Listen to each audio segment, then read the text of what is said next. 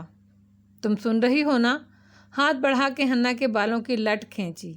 کٹو سنو، میں تم سے بات کر رہا ہوں۔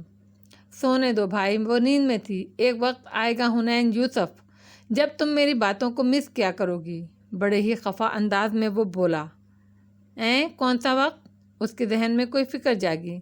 جب میں شادی کے بعد رخصت ہو کر کسی کا گھر داماد بن جاؤں گا۔ توبہ! وہ نیند میں بھی زور کی ہنسی۔ آپ کو کوئی گھر داماد نہیں بنائے گا۔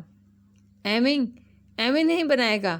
جیب خالی ہے تو کیا ہوا؟ بندہ بہت اچھا ہوں، ایک تو خوش اخلاق ہوں، اوپر سے خوبصورت بھی ہوں۔ ذرا رک کر پوچھا ہوں نا؟ اس نے بلا آخر تکیہ اٹھا کر زور سے نیچے اچھالا۔ سو جاؤ بھائی، میں کبھی نہیں مس کرنے والی آپ کو۔ جائیں کر لیں شادی۔ یاد کا بلبلہ پھٹا اور وہ واپس اس نیم اندھیرے تہ خانے میں لوٹ آئی۔ اس کی آنکھوں سے ٹپکتے آنسو سعدی کی شرٹ پر گر رہے تھے۔ دل جیسے بری طرح ٹوٹ گیا۔ وہ سعدی کے لیپ ٹاپ اور دوسرے گیجٹ والا باکس چھوئے بغیر واپس ہو لی۔ کسی بھی چیز کا دل نہیں چاہ رہا تھا۔ یہ اہل درد بھی کس کی دہائی دیتے ہیں، وہ چپ بھی ہو تو زمانہ ہے ہم نوا اس کا۔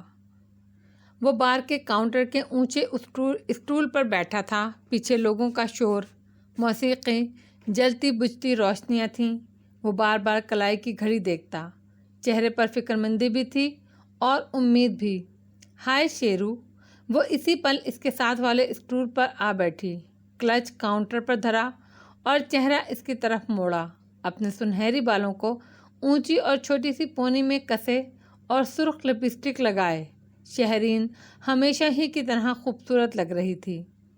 وہ اسے دیکھ کر مسکرایا۔ کیسی ہیں آپ؟ ایک دم سے ساری دنیا رنگین ہو گئی تھی۔ وہ مسکراتے ہوئے اس کے لیے آرڈر کرنے لگا۔ میں تو ٹھیک ہوں، مگر تم نے شادی کے بارے میں سنا؟ او گاڈ! مجھے ابھی تک یقین نہیں آ رہا۔ وہ سرشوق کے عالم میں نفی میں سر ہلاتی موبائل پر انگلی پھیر رہی تھی۔ نوشیروان کی مسکراہٹ غائب ہوئی۔ حلق میں کریلا پھنسا۔ جی میں نے سنا، مطلب کہ لا قانونیت کی بھی حد ہوتی ہے۔ پہلے گولی اور پھر اغوا۔ یہ پکچر دیکھی تم نے؟ اس نے اسکرین پر وہی پولیس فوٹوگراف نکال کر اس کے سامنے کی۔ یہ وائرل ہو رہی ہے اس کے یونیورسٹی کے دوست اس کے لیے #SaveSaadi ٹرینڈ کو بہت پروموٹ کر رہے ہیں۔ مجھے بھی اسی سے پتہ چلا۔ تمہیں پتہ ہے انہوں نے لیڈس میں اس کے لیے ویگل بھی کیا ہے۔ دیکھو کتنی بری طرح پیٹا گیا ہے اسے۔ وہ فکر مندی اور تعصب سے بولے جا رہی تھی اور وہ صبر سے گھونٹ بھرتا گیا۔ مشروب زہر جیسا تلخ تھا۔ آپ واپس کب جا رہی ہیں؟ سونیا کو مس تو کر رہی ہوں گی؟ میں اگلے ہفتے جاؤں گی، مگر یقین کرو جب سے میں نے شادی والی نیوز دیکھی ہے میں بہت اپسٹ ہوں۔ شکر ہے تم مجھے مل گئے، کم از کم کسی سے ڈسکس تو کر ہی سکتی ہوں۔ اس دن کتنا بول گئی میں اس کے بارے میں۔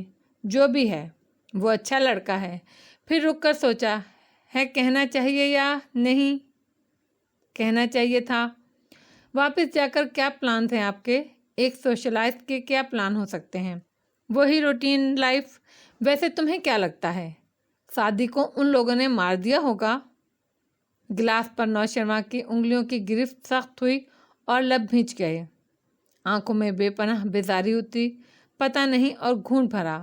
شہرین ہنوز تعصب سے بولے جا رہی تھی۔ وہ مرا ہوا ہاتھی بھی 1.25 لاکھ کا تھا۔ یہ گرد باد تمنا میں گھومتے ہوئے دن کہاں پہ جا کے رکیں گے؟ یہ بھاگتے ہوئے دن 2 ہفتے کے بعد۔ وہ گرم صبح قصر کاردار اور ملحقہ انیکسی پر چمکدار سی تلو ہوئی تھی۔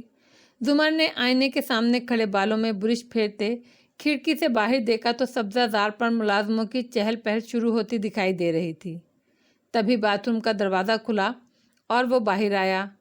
زمر نے برش رکھ دیا اور پرس اٹھائے باہر نکل آئی۔ فارس نے ایک نظر اسے جاتے دیکھا اور دوسری کمرے پر ڈالی جس کو وہ ہر صبح چند منٹوں میں نفاست سے سمیٹ چکی ہوتی تھی۔ تکیے بیڈ پر بیٹھ کر برابر ایک تلخ مسکراہٹ کے ساتھ اس نے سر جھٹکا اور الماری کی طرف آیا۔ آج اسے جاب پر جاتے 5واں دن تھا۔ یہ 5 جون تھی اور 21 مئی کے اذیت ناک دن کو گزرے تقریباً 2 ہفتے گزر چکے تھے۔ دمر باہر نکلی تو نیچے صداقت کے کچن سے خوشبو آ رہی تھی۔ وہ حنا کے دروازے پہ رکی، پھر اسے دھکیلا تو اندر کا منظر نمایاں ہوا۔ ندرت کا بیڈ خالی تھا اور حنین اپنے بیڈ پر اکڑوں بیٹھی تھی، بال پونی میں بندھے۔ وہ ڈل اور کمزور لگتی تھی۔ آہٹ پر چہرہ اٹھایا، آنکھوں میں امید جاگی۔ بھائی کا کچھ پتہ چلا؟ لیکن اگر تم چاہو تو میرے ساتھ چل سکتی ہو، ہم مل کر سعدی کو ڈھونڈیں گے۔ حنا کے چہرے کی جوت ماند پڑ گئی۔ اس نے تھوڑی گرا دی۔ میں کچھ بھی نہیں کر سکتی، میری وجہ سے اپنے آخری دن بھائی اتنا ناراض ہوا تھا۔ میں آپ کی طرح نہیں ہوں کہ نظریں جھکائے خفگی سے بولی، اس سے 4 سال بات نہ کروں اور پھر ظاہر کروں کہ مجھے اس کی بہت پرواہ ہے۔ چوکھٹ میں کھڑی زمر کی آنکھوں میں نمی ابھری۔ حنین، مجھ سے ایک غلطی ہوئی تھی اور میں اس کے لیے شرمندہ ہوں۔ تم نے سنا؟ I am sorry for that, وہ بولی تو آنکھوں میں شکوہ اور آواز میں کپکپاہٹ تھی۔ میں نے 4 سال اس سے تعلق نہیں رکھا، میں نے غلط کیا، اور مجھے تب یہ احساس ہو گیا تھا جب ابا نے بتایا کہ مجھے گردہ سعدی نے دیا تھا۔ میں اس دن اس کے پاس چلی گئی تھی اور ہمارے درمیان سب ٹھیک ہو گیا تھا، مگر اس کا یہ مطلب نہیں کہ وہ 4 سال مٹ گئے۔ مجھے مرتے دم تک ان کا افسوس رہے گا۔ اس کی آواز بلند ہو رہی تھی۔ حنین نگاہیں اٹھا کر اسے دیکھنے لگی۔ اس کی آنکھوں میں دکھ کی کرچیاں سی بکھری تھیں۔ اگر تم مجھ سے پوچھو تو میرا دل چاہتا ہے ہر اس شخص کو روکوں جو اپنے کسی خونی رشتہ دار سے ناراض ہے، اور کہوں اس کو کال کر لو، اس سے تعلق جوڑ لو، چاہے اس نے آپ کا کتنا بھی دل کیوں نہیں دکھایا ہو۔ میری طرح اتنے سال ضائع نہ کرو بیکار کی انا میں۔ اگر تعلق نہیں جوڑو گے تو پتہ ہے کیا ہوگا؟ آپ کے بچوں میں انہی بہن بھائیوں کی شکلیں اور عادتیں نظر آنے لگیں گی جن سے آپ بہت دکھی دل کے ساتھ علیحدہ ہوئے تھے۔ اللہ تعالیٰ کیوں بناتا ہے آپ کی اولاد میں آپ کے رشتوں کی مشابہت؟ اس لیے تاکہ ہم ان کو بھول نہ سکیں، کیونکہ اگر ہم نے جلد صلح نہ کی تو وہ مر جائیں گے، کھو جائیں گے، یا ہم مر جائیں گے، کھو جائیں گے۔ میں نے غلطی کی تھی اور مجھے اس کے لیے ہمیشہ افسوس رہے گا، مگر تم میری غلطی کیوں دہرا رہی ہو؟ آخری فقرے پر حنا نے منہ موڑ لیا۔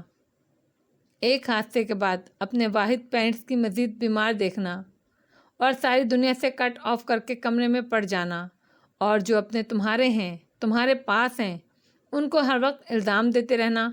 تمہیں لگتا ہے یہ تمہاری کہانی ہے حنا؟ نہیں، اگر 4 سال پیچھے جاؤ تو یہ میری کہانی ہے۔ جب میں اس غلطی کو نہیں دہرا سکتی تو تم کیوں دہرا رہی ہو؟ حنین نے جواب نہیں دیا، منہ موڑے گیلی آنکھوں سے کھڑکی کو دیکھے گئی۔ مجھے نہیں پتا تمہیں کون سا گلٹ روز بروز کمزور کرتا جا رہا ہے، لیکن میں جس حنین کو جانتی ہوں وہ ہمارے خاندان کا سب سے جینیس اور بولڈ بچہ تھا۔ اتنی ڈل اور کم اعتماد نہیں تھی وہ۔ تمہیں سعدی سے محبت ہے تو اٹھو اور اس کمرے سے باہر نکلو اور اس کے لیے کوشش کرو، یا کم از کم میری اس کے لیے محبت کو جج کرنا چھوڑ دو۔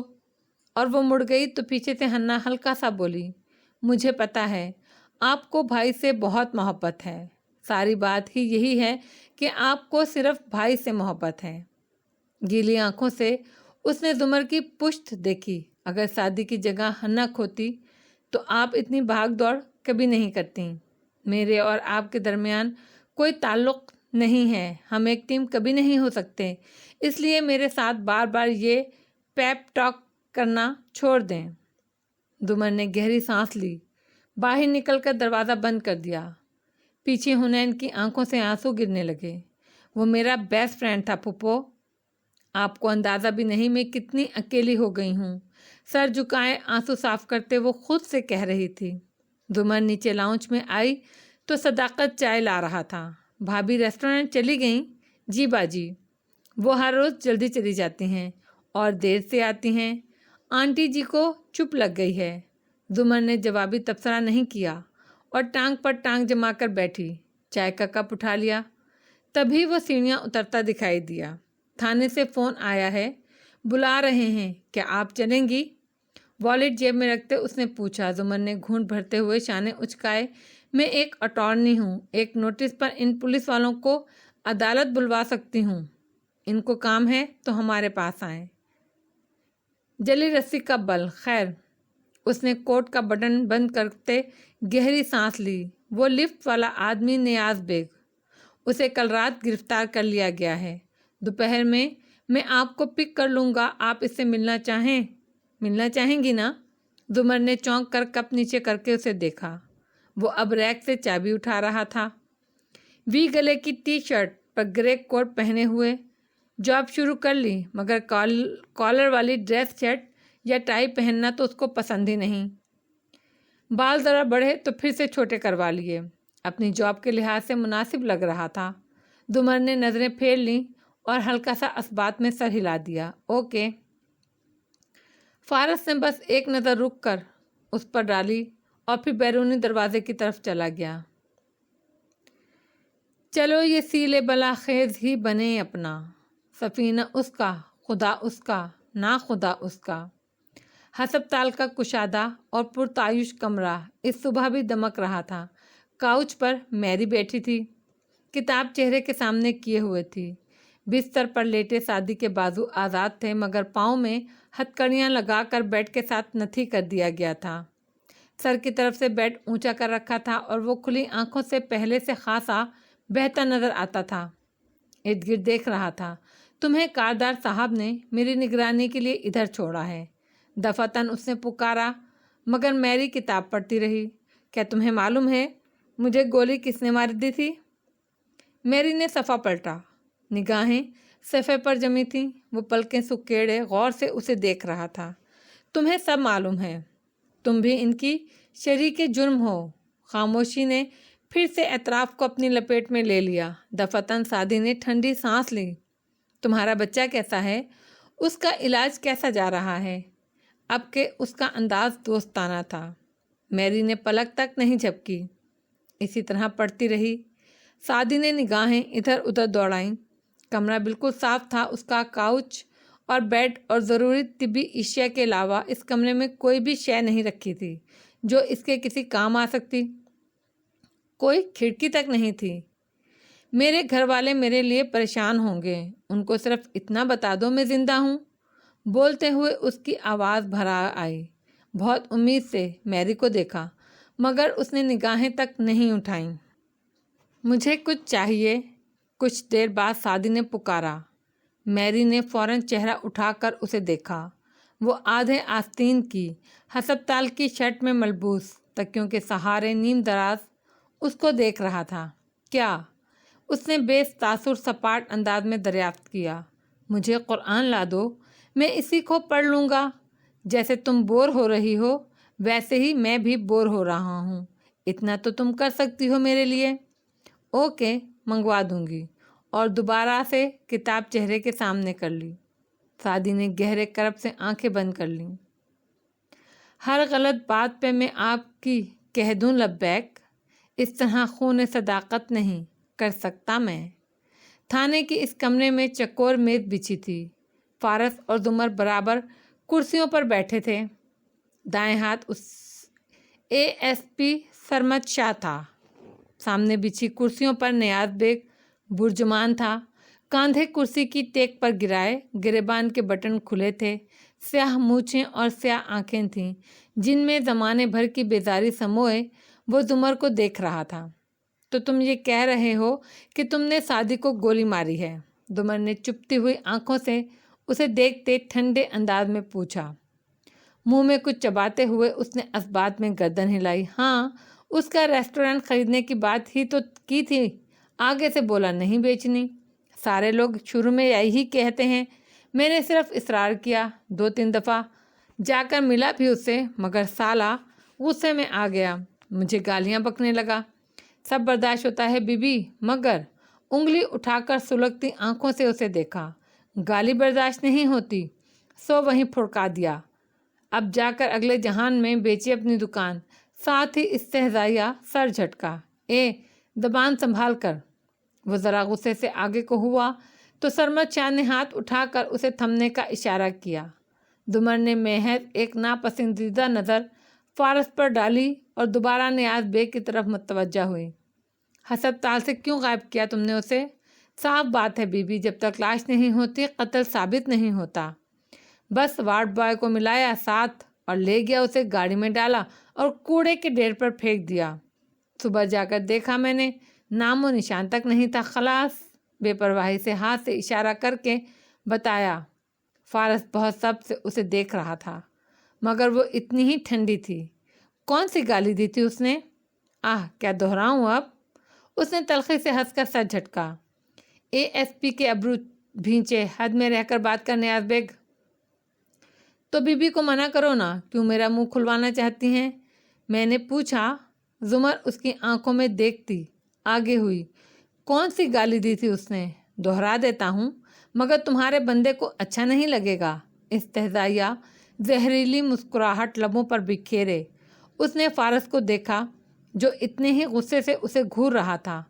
پھر اس نے 3-4 اردو کی گالیاں دہرا دیں۔ میز پر رکھی فارس کی مٹھیاں بھینچ گئیں۔ اور کتنی دفعہ دیں اس نے یہ گالیاں؟ زمر کا چہرہ ویسا ہی تھا۔ 4 بار تو دی تھیں، تبھی اسے خلاص کرنا پڑا۔ اور یہ سب کہنے کے کتنے پیسے دیے گئے ہیں تمہیں؟ وہ خود کو بولنے سے نہیں روک سکا۔ زمر نے ضبط سے گہری سانس لی۔ فارس کو برداشت کرنا نیاز بیگ کو برداشت کرنے سے زیادہ مشکل تھا۔ نیاز بیگ کے چہرے کے اطمینان اور استہزاء میں کوئی فرق نہیں آیا۔ نیاز بیگ کسی سے ڈرتا نہیں ہے، ڈنکے کی چوٹ پر بولا ہے سب، کیونکہ ابھی وہ افسر پیدا نہیں ہوا جو 4 دن سے زیادہ انگوٹھا بند کر کے 4 انگلیاں دکھائیں نیاز بیگ کو حوالات میں رکھ سکے۔ اسی لیے اپنی وکالت عدالت میں کرو بیبی، میرے پر یہ سکہ نہیں چلنے والا۔ مسلسل منہ میں کچھ چباتے وہ پیچھے ہو کر بیٹھا اور ایک طنزیہ مسکراتی نظر زمر پر ڈالی۔ ویسے وہ تمہارا بھتیجا تھا۔ چچ بہت رویا تھا بچہ جب گولی لگی، بالکل لڑکیوں کی طرح۔ بس بہت ہو گیا۔ سرمد شاہ فارس کا سرخ پڑتا چہرہ دیکھ کر اٹھ کھڑا ہوا۔ اس سے پہلے کہ وہ اٹھ کر نیاز بیگ کا گریبان پکڑ لے، اس نے سپاہیوں کو اشارہ کیا۔ وہ ہتھکڑیاں لگے نیاز بیگ کو اندر لے گئے۔ دروازے میں گم ہونے سے قبل اس نے مسکراتے ہوئے پیچھے مڑ کر زمر کو دیکھتے منہ سے وہ تنکا تھوک کر پرے پھینکا تھا۔ اس ساری بکواس کا کیا مطلب تھا؟ یہ شخص اس کے جاتے ہی وہ ایک دم جیسے کھول کر کہنے لگا تھا، مگر اسی پل زمر نے میز کے نیچے سے جوتی کی ہیل اس کے پنڈلی پر زور سے ماری۔ فارس نے چونک کر اسے دیکھا۔ وہ سامنے ASP کو دیکھ رہی تھی۔ آپ کے تعاون کا شکریہ۔ اس سے وہ جگہ معلوم کرنے کی کوشش کیجیے جہاں اس نے باڈی پھینکی تھی۔ کوڑا کون اٹھاتا ہے؟ ٹرک کہاں جاتے ہیں؟ آپ بس ہمیں باڈی ریکور کروا کر دے دیں اور اس شخص کو اس کی سزا دلوا دیں۔ اس سے زیادہ ہمیں کچھ نہیں چاہیے۔ اس کے انداز پر وہ خون کے گھونٹ بھر کر خاموش ہو گیا۔ وہ اب پرس اٹھا کر کھڑی ہو رہی تھی۔ ہم باڈی ریکور کرنے کی پوری کوشش کر رہے ہیں۔ ایک دفعہ پھر مجھے بہت افسوس ہے۔ سرمد شاہ سر کو خم دے کر تعزیت کرتے ہوئے اٹھ کر کھڑا ہوا تو وہ بھی اٹھا۔ آپ کا بہت شکریہ۔ جو اللہ کی مرضی، اللہ اس کی مغفرت کرے۔ وہ مڑی اور ایک تیز نگاہ فارس پر ڈالتی باہر نکل آئی۔ گاڑی سامنے ہی کھڑی تھی۔ وہاں جانے تک اس نے بامشکل ضبط کیا تھا، مگر چابی دروازے میں گھساتے ہوئے وہ تیز سے زمر کی طرف گھوما۔ وہ شخص میرے سامنے، فارس غازی، وہ ہمیں دیکھ رہے ہیں، تماشا مت بناؤ، گھر جا کر بات کرتے ہیں۔ فرنٹ سیٹ پر بیٹھتے وہ تلخی سے بولی اور موبائل پر ایک نمبر ملانے لگی۔ وہ اندر ہی اندر کھولتا ڈرائیونگ سیٹ پر بیٹھا اور زور سے دروازہ بند کیا۔ مجھے لمحے بھر کی رفاقتوں کے سراب اور ستائیں گے۔ میری عمر بھر کی جو پیاس تھی وہی لوگ مجھ سے بچھڑ گئے۔ حنین اور ندرت کے کمرے میں وہی بے رونقی چھائی تھی اور وہ گمسم سی بیڈ پر اکڑوں بیٹھی تھی۔ سیم اندر آیا اور دھب سے ساتھ آ گرا۔ ہنا چت لیٹے چھت کو تکتے پکارا، آج میں نے اسکول سے چھٹی کی ہے اور امی نے پوچھا بھی نہیں۔ پہلے یاد ہے کبھی چھٹی نہیں کرنے دیتی تھیں۔ میں بغل میں پیاز رکھ کر سو جاتا کہ شاید صبح بخار ہو جائے، مگر نہ بخار ہوتا نہ امی مانتی، اور اب تو وہ بولتی ہی نہیں ہیں۔ ہنا گھٹنوں پر گال رکھے خاموش بیٹھی رہی۔ یاد ہے ہنا، تھنڈر کیٹس میں بھی ممرا یا اس کا کوئی ساتھی کسی تھنڈر کیٹ کو اغوا کر لیتا یا نقصان پہنچاتا تو آخر میں باقی کیٹس اس کو بچا لیتے اور سب صحیح ہو جاتا تھا۔ کیا ہمارا بھائی بھی واپس آ جائے گا؟ ہمیں تو یہ بھی نہیں پتا ہمارا ممرا کون ہے، اور جو اسے ڈھونڈنے کے لیے بظاہر بھاگ دوڑ کر رہے ہیں ان کو بھی کچھ نہیں پتا۔ وہ خفگی سے بولی، ماموں بھی بدل گئے ہیں، پھپھو بھی بدل گئی ہیں۔ سیم کوہنی کے بل بیٹھا اور چہرہ اٹھا کر اسے دیکھا۔ بدل تو تم بھی گئی ہو۔ حنین نے گلہ آمیز نظریں اس پر ڈالیں۔ جاؤ مجھے پڑھنے دو، اور خلاف معمول وہ بنا چوں چرا کے باہر نکل گیا۔ پھر وہ اٹھی اور سائڈ ٹیبل پر دھری سفید جلد والی کتاب اٹھائی، گھٹنوں پر رکھ کر بے دلی سے صفحے پلٹنے لگی۔ دروازہ کھلا، تیز روشنی امٹ امٹ کر آنکھوں کو چندھیا گئی۔ وہ ماتھے پہ ہاتھ رکھ کر چھجا بنائے قدم قدم چلتی آگے آئی تو دیکھا اس کے ارد گرد قدیم دمشق کی ایک روشن دوپہر آباد تھی۔ ہر شے زردی میں لپٹی تھی، مگر پہلے کے برعکس وہ بے دلی سے سر جھکائے چھوٹے چھوٹے قدم اٹھاتی کچے راستوں پر آگے بڑھتی گئی۔ دھول جوتوں کو آلودہ کرتی گئی۔ جب چہرہ اٹھایا تو مسجد سے ملحقہ حجرہ سامنے تھا، اور ایک طرف درخت تلے وہی ہڈیوں کا سب پنجر آدمی اکڑوں بیٹھا تھا۔ اس کے چہرے کی مردنی اور ویرانی ہنوز برقرار تھی۔ آج چھوٹی دیوار کے ساتھ شیخ کھڑے تھے، پیر تک آتا سفید چمکدار لباس پہنے۔ مسکراتے ہوئے وہ بنا مسکرائے قریب آ رکی۔ کیا آپ نے اس بیمار کو ابھی تک شفا یاب نہیں کیا؟ بیمار خود کوشش نہ کرے تو کچھ نہیں ہو سکتا۔ وہ کچے راستے پر چلنے لگے تو وہ بھی سر جھکائے بے دل سی ان کے ساتھ ہو لی۔ تم کیوں اداس ہو؟ میرا بھائی کھو گیا ہے اور میں دن رات اس کے لیے دعا کرتی ہوں، مگر میں سوچتی ہوں جو مقدر میں لکھا ہے وہ تو ہو جائے گا، جو نہیں لکھا وہ نہیں ہوگا، پھر بندہ دعا کیوں کرتا ہے؟ دھول سے اٹے راستے پر دونوں آگے چلتے جا رہے تھے اور وہ سر جھکائے دھیمی آواز میں پوچھ رہی تھی۔ وہ بھی ایسا ہی سوچتے ہیں۔ چلتے چلتے شیخ نے ایک طرف اشارہ کیا تو ہنا نے چونک کر سر اٹھایا۔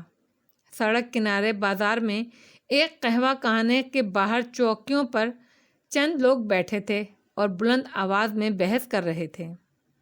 جو مقدر میں ہے وہ ملے گا، جو نہیں مقدر وہ نہیں ملے گا، 100 سوال کرنا یا نہ کرنا برابر ہے۔ ان میں سے ایک کہہ رہا تھا اور باقی سر دھن رہے تھے۔ حنین نے الجھی ہوئی نگاہیں اٹھا کر شیخ کو دیکھا اور وہ مسکرائے۔ یہ کہتے ہیں دعا کرنے یا نہ کرنے کا کیا فائدہ، سب کچھ تو لکھا جا چکا ہے، مگر یہ ان کی جہالیت ہے اور اپنے مسلک میں یہ خود تضاد رکھتے ہیں، کیونکہ اگر ایسا ہے تو پھر ان سے پوچھو، اگر سیرابی تمہارا مقدر ہے تو پانی پیو یا نہ پیو، پیاس تو بجھ جائے گی۔ کھیتی مقدر ہے تو دانہ ڈالو یا نہ ڈالو، اناج اگ ہی جائے گا، تو پھر کھاتے پیتے کیوں ہو، دانے بوتے کیوں ہو؟ وہ قدم بڑھاتے گئے اور حنین ان کے ساتھ آگے بڑھتی چلی گئی۔ قدیم بازار میں لوگوں کی بھیڑ سے شور، آوازیں، قہوے کی مہک، سب خلط ملط ہو رہا تھا۔ اور ان کو دیکھو، ذرا رک کر انہوں نے چتونوں سے ایک کھلے خیمے کی طرف اشارہ کیا جہاں اندرونی فرش بچھائے چند لوگ بیٹھے تھے۔ ان کے سروں پر مخصوص ٹوپیاں تھیں اور وہ آپس میں گفتگو کر رہے تھے۔ یہ کہتے ہیں دعا تو بس عبادت ہے، ثواب ہے، نیکی اور بدی تو لکھی جا چکی ہے، تو دعا کرنا بس نیکی کی نشانی ہے، اور عذاب پانا کفر کی علامت ہے۔ نہ نیکی خیر کا سبب ہے، نہ عذاب کفر کی وجہ ہے۔ دعا صرف ثواب کے لیے کرو، ورنہ ہونا وہی ہے جو تقدیر میں لکھا جا چکا ہے۔ جس نے اس گھڑی مرنا ہے، اب وہ خودکشی کرے، طاعون سے مرے یا اسے قتل کیا جائے، سب برابر ہے۔ مگر نہیں، شیخ نے افسوس سے نفی میں سر ہلایا، یہ بھی غلط ہیں۔ تو پھر صحیح کون ہیں؟ وہ پست آواز سے اور چہرے پر تھکان لیے پوچھنے لگی۔ شیخ دوبارہ چلنے لگے۔ حنا کے پیر دھول میں اٹے جا رہے تھے۔ یہ ہیں وہ جو صحیح ہیں۔ انہوں نے انگلی سے اشارہ کیا تو حنین نے دھوپ کے باعث آنکھیں سکیڑ کر دیکھا۔ ایک درخت تلے چادر بچھا کر چند لڑکے قرآن پڑھ رہے تھے۔ ان کا معلم ان کے سامنے چوکی پر برجمان تھا۔ یہ کہتے ہیں کوئی کام تب ہوتا ہے جب اس کے لیے اسباب اختیار کیے جائیں، اور دعا ان اسباب میں سے ایک ہے۔ سیرابی کھانے پینے کے ساتھ ہے، کھیتی دانہ بونے کے ساتھ ہے، اور جانور کی جان نکلنا ذبح کرنے کے ساتھ ہے۔ اور وہ جو بیمار تم نے دیکھا، وہ یہی بات نہیں سمجھ پا رہا کہ اسباب میں سب سے زیادہ طاقتور سبب دعا ہے۔ وہ اب کے رکے اور اپنے قدموں پر واپس جانے لگے۔ تھکی تھکی سی حنا بھی پلٹی، اور جو دعا کرنے کے علاوہ کچھ نہ کر سکے، وہ کچھ تو کرنا پڑتا ہے۔ فتح کثرت افواج سے نہیں ملتی، آسمانوں سے مدد کی صورت اترا کرتی ہے۔ جو اللہ سے نہیں مانگتا، اللہ اس پر خفا ہوتا ہے۔ پس تم دوسروں کے ساتھ جتنی بھلائی کرو گی، اتنا ہی اللہ تمہیں عطا کرے گا۔ کچھ تو کرنا ہی پڑتا ہے۔ اگر یونس علیہ السلام خدا کی تسبیح کرنے والوں میں نہ ہوتے تو اس دن تک جب لوگ کھڑے کیے جائیں گے مچھلی کے پیٹ میں ہی رہتے۔ مگر شیخ، جب دعا سب سے طاقتور ہتھیار ہے تو دوسری چیزوں کی کیا ضرورت ہے؟ میں نے دعا کی بھائی ٹھیک ہو جائے، وہ ہو گیا۔ میں نے دعا کی وہ مجھ پر خفا نہ ہو، اور وہ بات بھی سنبھل گئی۔ وہ تپتی دوپہر میں کچے راستے پر چلتی کہہ رہی تھی، دعا کافی ہے نا پھر تو؟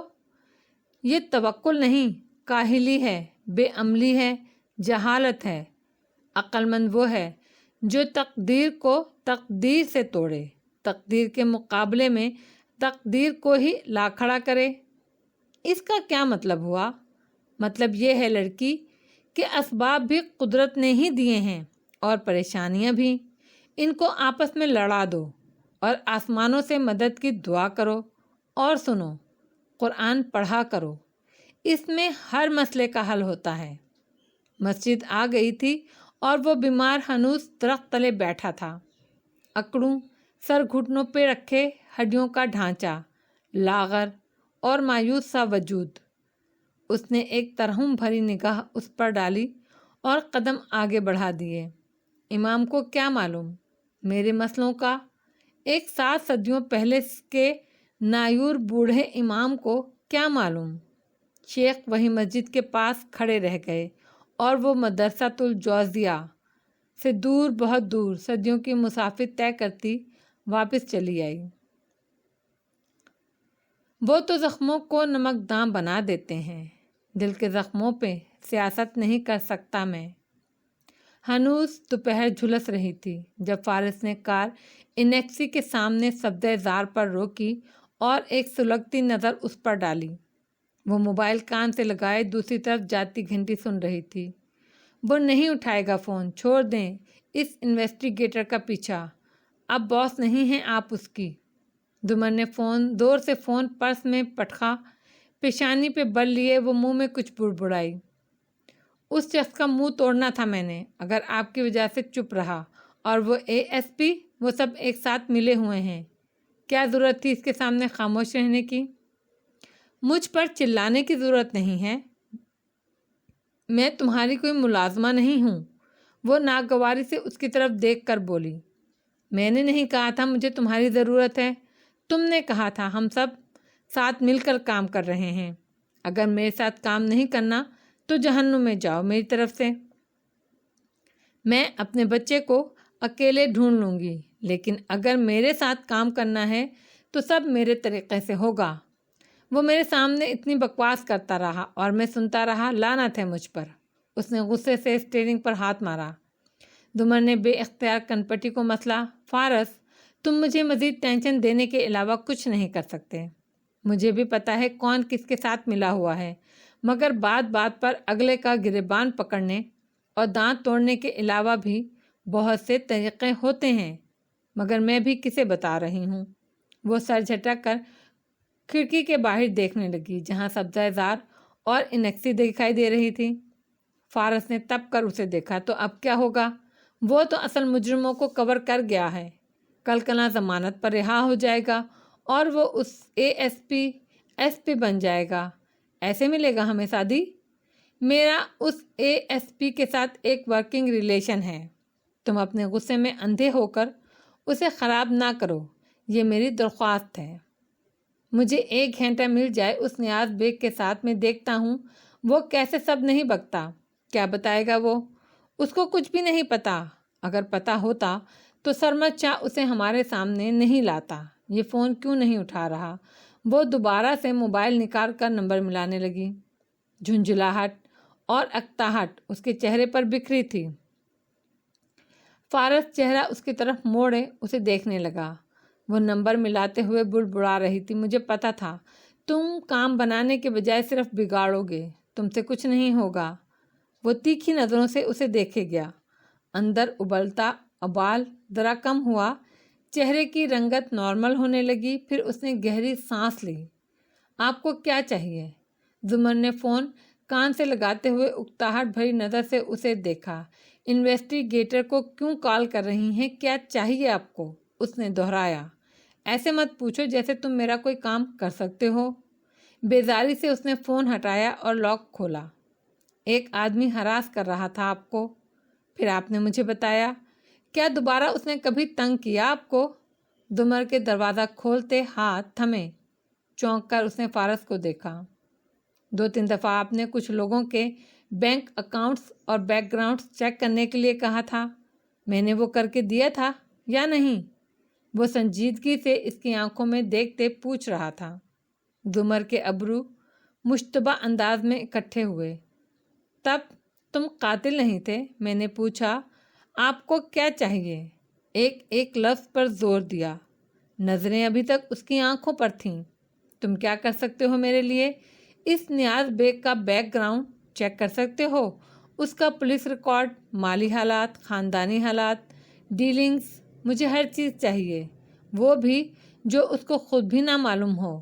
اگر میرا انویسٹیگیٹر ہوتا تو کل شام سے پہلے ہر چیز میری ٹیبل پر ہوتی۔ بولو، تم کر سکتے ہو؟ درستی سے چبا چبا کر بولتی۔ ایک ملامتی نظر اس پر ڈال کر اس نے دروازہ کھولا تو سنا، کل دوپہر سب آپ کی ٹیبل پر ہوگا۔ وہ نکلی تو وہ زن سے کار آگے لے گیا۔ دمر نے مڑ کر برہمی سے اسے دیکھا۔ بدتمیز۔ انگلی سے چہرے پر آئی لٹیں ہٹائیں اور انیکسی کی طرف قدم اٹھانے لگی۔ تبھی عقب میں آواز آئی، ہیلو ڈیے۔ وہ گھومی، قدرے جھنجھلایا، قدرے جھجکتا سا نوشیروہ وہاں کھڑا تھا، پینٹ کی جیبوں میں ہاتھ ڈالے۔ اسے دیکھا، پھر مڑ کر ایک خفا نظر عقب میں برآمدے میں کرسی پر بیٹھی جواہرات پر ڈالی۔ او نوشیروہ، آپ کو بہت عرصے بعد دیکھا۔ وہ خود کو پرسکون کرتی ہوئی اس کی طرف متوجہ ہوئی۔ میں دبئی گیا ہوا تھا، کل واپس آیا ہوں۔ ممی نے بتایا کہ ایک بیدار نظر پھر سے دور بیٹھی جواہرات پر ڈالی جو ادھر ہی دیکھ رہی تھی۔ آپ سے تعزیت کر لوں؟ تعزیت؟ دمر کے دل کو دھکا لگا، ابرو بھیج گئے۔ مطلب وہی شادی کے لیے؟ مجھے بہت افسوس ہے۔ تھینک یو نوشیروہ، مگر وہ زندہ ہے اور ہم اسے ڈھونڈ لیں گے، قدرے خشک انداز میں بولی۔ نوشیروہ کی گردن میں کوئی پھندا سا پھنسنے لگا۔ ہاں شیور، کیوں نہیں؟ مجھے بہت افسوس ہے ویسے۔ جلدی سے بات سنبھالی، مگر یہ کیسے ہوا؟ کس نے کیا؟ پولیس ان کو ڈھونڈ رہی ہے، جلد پتہ چل جائے گا۔ آپ کو کسی پہ شک نہیں؟ اس نے غور سے دمر کا چہرہ دیکھتے پوچھا۔ ہاشم سامنے ہوتا تو اس سوال پر اسے ایک تھپڑ تو لگا ہی دیتا۔ آپ بتائیں آپ کو کس پر شک ہے؟ آپ کا تو وہ فرینڈ تھا، اس کے سوشل کانٹیکٹس کو آپ جانتے ہوں گے نا؟ نہیں، مجھے کیا پتا، میں تو کافی دن سے اس سے ملا بھی نہیں تھا۔ انفیکٹ میں تو اس واقعے سے ایک دن پہلے ہی دبئی چلا گیا تھا۔ مجھے واقعی افسوس ہے، میں اس کے پاس اس مشکل وقت میں نہیں تھا۔ بظاہر لاپرواہی سے شانے اچکائے، مگر اندر سے اس کا سانس خشک ہونے لگا تھا، کیونکہ وہ چپتی ہوئی نظروں سے اسے دیکھ رہی تھی۔ جی مجھے پتا ہے، آپ تب دبئی میں تھے، اٹس اوکے، ہاشم نے بتایا تھا۔ وہ بات ختم کر کے مڑنے لگی، مگر ایک دم رکی، چونک کر اسے دیکھا۔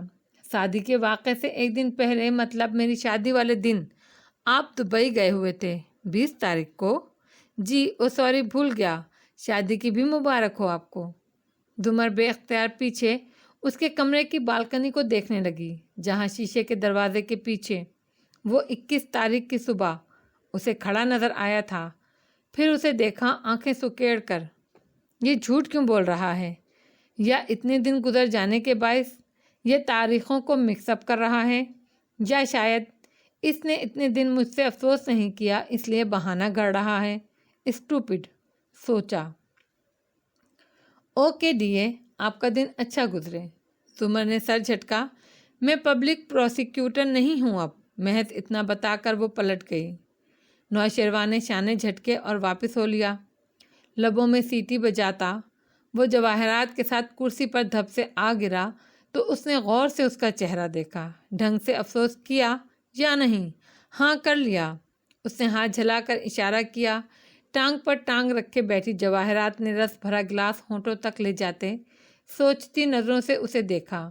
شیرو، کیا مسئلہ ہے؟ تم دونوں بھائی مجھ سے کیا چھپا رہے ہو؟ اوہ ممی، بس کر دیں۔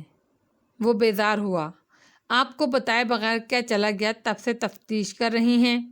کوئی تو بات ہے شادی والے معاملے سے، اگر تم لوگوں کا کوئی تعلق ہے تو مجھے ابھی بتا دو۔ مجھے نہیں پتا یہ شادی والا معاملہ بھی، میں تو دبئی میں تھا، مگر بہت خوشی ہوئی، زندگی سے ایک مسئلہ تو کم ہوا۔ اندر جا رہا ہوں، آپ بیٹھیں اتنی گرمی میں باہر۔ منہ کے زاویے بگاڑتا وہ اٹھا اور بیرونی زینے کی طرف بڑھ گیا، جو اوپر اس کے کمرے کی بالکنی تک جاتا تھا۔ جواہرات سوچ میں گم اسے جاتے دیکھے گئی۔ تحریر بیچ کر تو کبھی بات بیچ کر، پاتے ہیں رزق صورتیں حالات بیچ کر۔ اگلی پہر سے پہلے زیادہ گرم تھی۔ یہ شعبان کے آخری ایام تھے اور شہر بھر میں مصروفیت بڑھتی گئی تھی۔ ایسے میں اس بلند عمارت کے ٹاپ فلور کے آفیسز میں معمول کی چہل پہل جاری تھی۔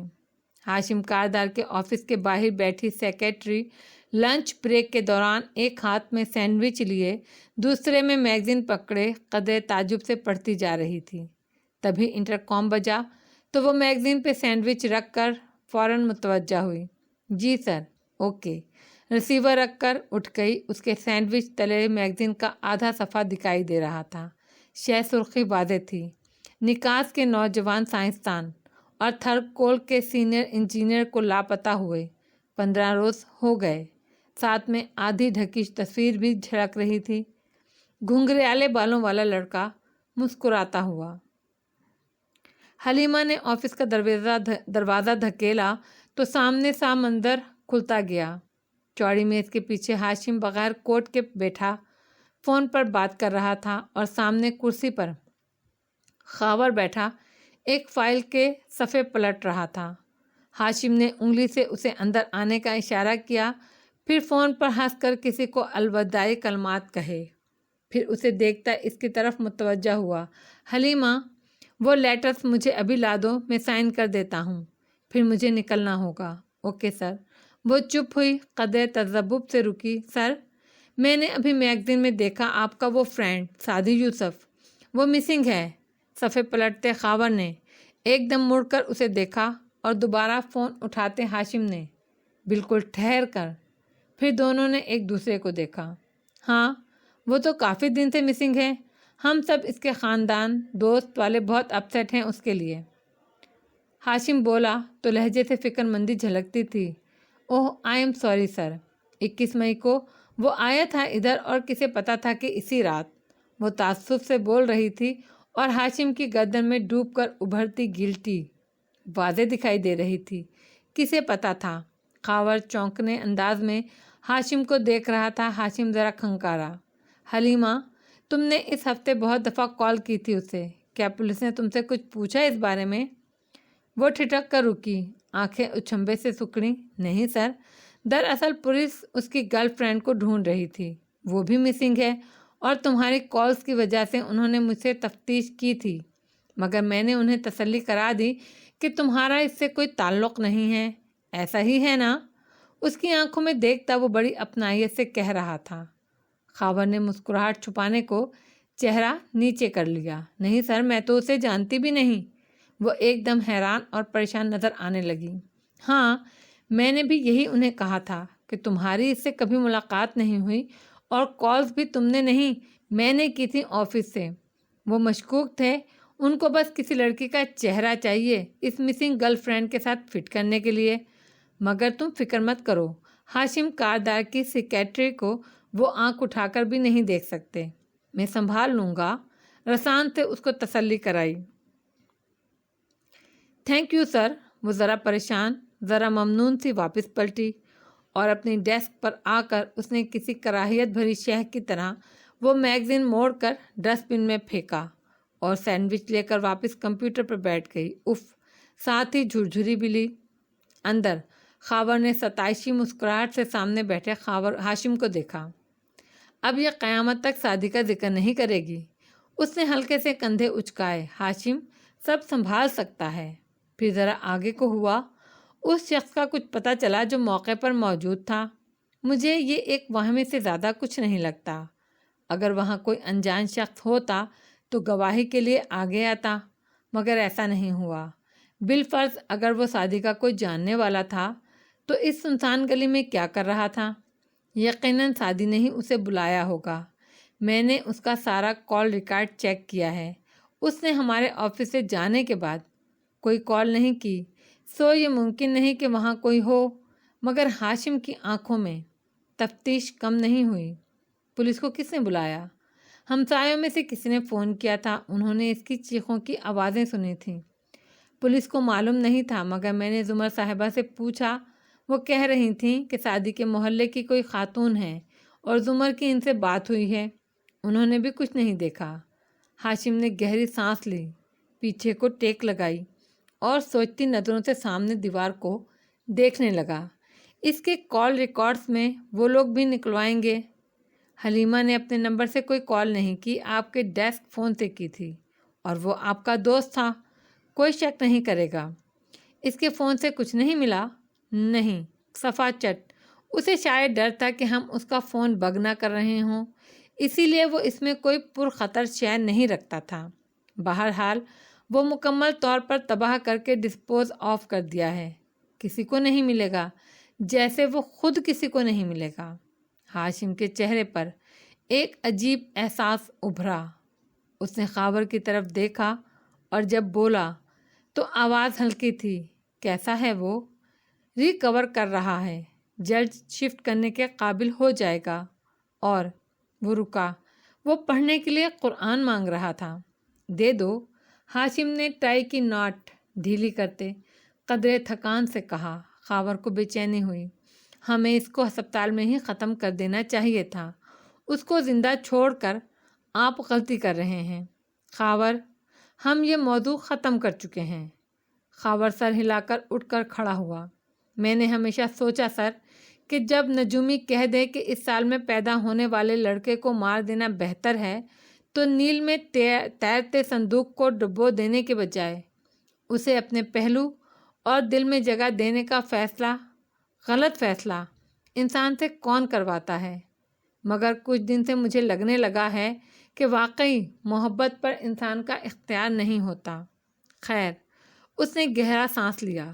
مسز کاردار مجھ سے بار بار اشاروں کنایوں میں پوچھ رہی ہیں جو آپ انہیں نہیں بتانا چاہ رہے ہیں، اس بار میں غور کیجیے گا۔ وہ چلا گیا تو ہاشم قلم انگلیوں میں گھماتا سوچ میں ڈوبا بیٹھا رہا۔ کام اس سے آ پڑا ہے کہ جس کا جہان میں لیوے نہ کوئی نام ستمگر کہے بغیر۔ فوڈلی ایور آفٹر ریسٹورینٹ کے اندر اس پہر اکا دکا لوگ ہی موجود تھے۔ کونے کی میز پر زمر کاغذات پھیلائے بیٹھی تھی۔ اس نے زرد پھولدار جوڑا پہن رکھا تھا اور بال آدھے کیچر میں باندھے سر جھکائے صفحے الٹ پلٹ کر رہی تھی۔ گاہے بگاہے نگاہ اٹھا کر کاؤنٹر کے ساتھ کھڑی ندرت کو بھی دیکھ لیتی جو رجسٹر چیک کر رہی تھی۔ ان کی آنکھوں تلے گہرے حلقے تھے اور اب چہرہ بھی زرد تھا۔ بھابھی، ہم اسے بہت جلد ڈھونڈ لیں گے۔ ہلکا سا مسکرا کر زمر نے ان کو پکارا۔ انہوں نے اس کی طرف دیکھے بنا سر ہلایا۔ زمر کی مسکراہٹ مدھم ہو گئی۔ ندرت اب زیادہ باتیں نہیں کیا کرتی تھی۔ زمر روز ادھر ہی ہوتی مگر آج خلاف معمول حنین بھی ساتھ آئی تھی۔ البتہ اس کے قریب نہیں بیٹھی، کچن میں کھڑی رہی یا کبھی باہر آ جاتی۔ ہنا، کیا تم مجھے سعدی کے لیپ ٹاپ کا پاس ورڈ کھول کر دے سکتی ہو؟ زمر نے نرمی سے اسے پکارا۔ وہ کچن کے دروازے پر کھڑی تھی۔ اس کی بات پر مڑ کر اسے دیکھا۔ مجھے نہیں آتے یہ کام، اور رخ پھیر لیا۔ ہم دونوں جانتے ہیں کہ یہ سچ نہیں ہے۔ لیپ ٹاپ سے کیا ملے گا؟ کال ریکارڈ سے بھی تو کچھ نہیں ملا۔ وہ خفگی سے اس کی طرف پشت کیے بولی تھی۔ زمر نے گہری سانس لی۔ کیا تم نے اپنے دوستوں سے پتہ کیا کس کے بھائی نے بتائی تھی سعدی کو وہ بات؟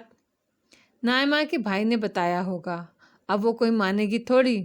اور میں نے تمہیں کہا تھا کہ ڈاکٹر سارا سے پوچھو نیس کام میں حلیمہ نام کی سیکرٹری کس کی ہے۔ زمر کے پاس ان کاموں کی ایک لمبی فہرست تھی جو اس نے حنین کو دیے تھے اور جو حنین نہیں کر کے دے رہی تھی۔ اس بات پر وہ تنک کر پلٹی۔ سارا خالہ ابھی تک تھر میں ہیں، کہہ رہی تھی واپس آ کر پتہ کریں گی اس سیکرٹری کا۔ وہ خود اتنی پریشان اور شاکڈ ہیں بھائی کے لیے، کہہ رہی تھی فیلڈ پر بھی سب بہت اپسٹ ہیں بھائی کی وجہ سے۔ اب بار بار کیا تنگ کروں ان کو؟ زمر نے نفی میں سر ہلاتے گہری سانس خارج کی اور واپس کاغذات کی طرف متوجہ ہوئی۔ تبھی سامنے والا دروازہ کھلا اور کوئی لمبے لمبے ڈگ بھرتا اس کی میز کے قریب آ کھڑا ہوا۔ میم، السلام علیکم۔ زمر نے سر اٹھایا۔ احمد سامنے کھڑا تھا۔ احمد شفیع تذبذب اور فکرمندی سے اسے دیکھتا۔ وعلیکم السلام، بیٹھیے، وہ بے نیازی سے کہہ کر کچھ صفحے نکال کر دوسری فائل میں لگانے لگی۔ وہ میں آپ کو ابھی کال کیا تھا، آپ نے بتایا آپ ادھر ہیں۔ کرسی کھینچ کر سامنے بیٹھتے اس نے یاد دلایا، چڑیل کا کیا بھروسہ۔